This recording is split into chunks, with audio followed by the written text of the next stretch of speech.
right, so we have been in Genesis. Okay, we just finished learning about Noah.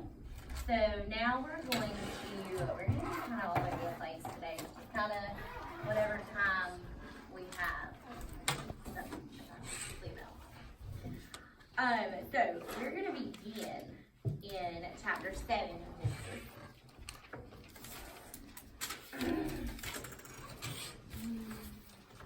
If you don't have a Bible, just let me know. There's a Bible. Savannah, do you have one? Danielle, can you pass that?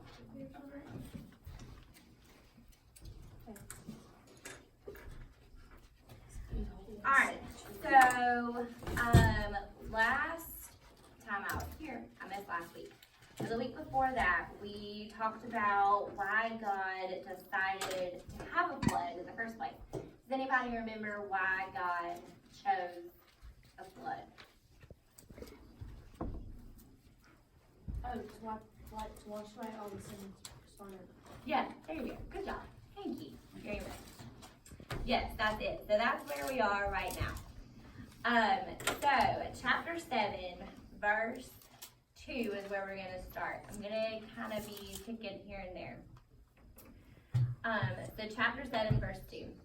Take with you 7 pairs of all clean animals, the male and his mate, and a pair of the animals that are not clean, the male and his mate, and 7 pairs of the birds of the heavens, also male and female, to keep their offspring alive on the face of the earth. For in 7 days I will send rain on the earth, 40 days and 40 nights, and every living thing that I have made I will blot out from the face of the ground. And Noah did all of that the Lord had commanded him. Does anybody remember why? Because we talked about how it wasn't just 2 of every animal, male and female. There was a lot more on the ark than just 2 of every animal. Does anybody remember why that was? So they could produce and also have like things to eat, right? Yeah. And one more thing. Does anybody remember? Huh? Sacrifice. Yeah, sacrifice. Yes, that's it. Good job. Okay. So, where did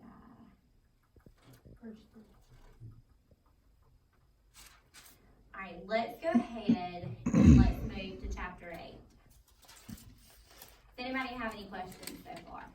Pretty straightforward so far.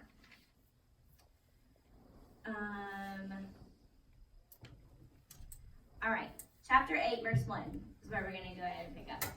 But God remembered Noah and all the beasts and all the livestock that were there with him in the ark. And God made a wind blow over the earth, and the waters subsided. Verse 3. And the waters receded from the earth continually. At the end of 150 days, the waters had abated. And in the 7th month, on the 7th day of the month, the ark came to rest on the mountains of Area. Already.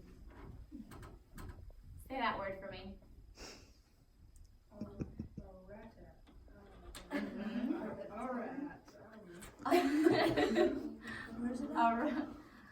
Ararat. My mouth can't move like that. Ararat. Say it, Crystal. Not even Yeah, in a there frog. you go. Say it, Philip. Yeah. And the waters continued to abate until the 10th month. And the 10th month, on the first day of the month, the tops of the mountains were seen. Okay, so in the story that we're told when we're children, it says it rains 40 days, 40 nights, and we just kind of leave it at that. We don't actually think about the time that they spent in the ark. It wasn't just those 40 days and 40 nights, because then the waters had to drain. They had to go somewhere. And so the ark was kind of planted on the mountain, and they just kind of hung out there until all the waters went away.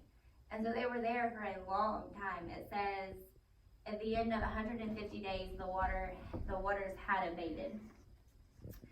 I lost my train of thought there. But they were there for a very long time, almost a year, if I'm not mistaken, or if not a little over a year. Just kind of waiting.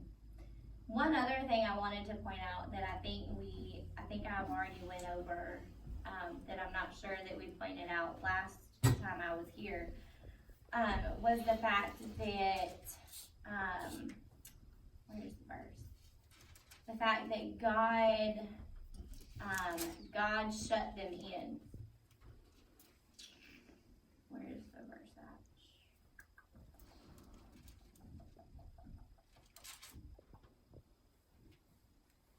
Okay.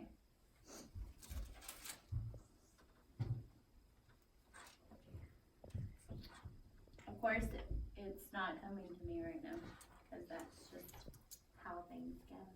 Okay, so I have a question. Yeah. So it just rained for 40 days and 40 nights, Mhm. but then like it wasn't over.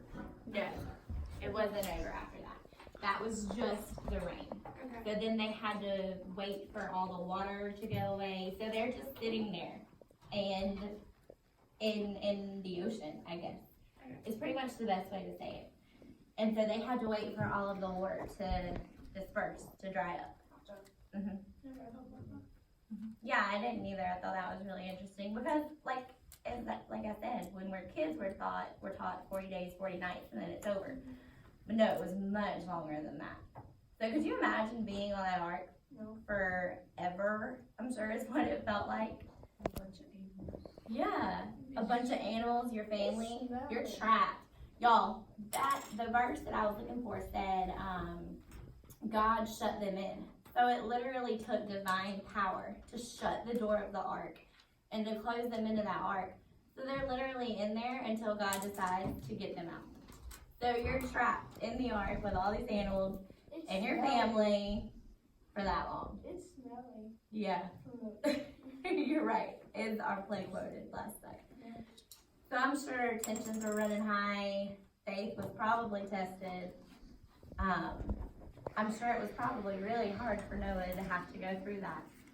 But again, that's why God chose Noah and his family, because he was the most faithful during that time.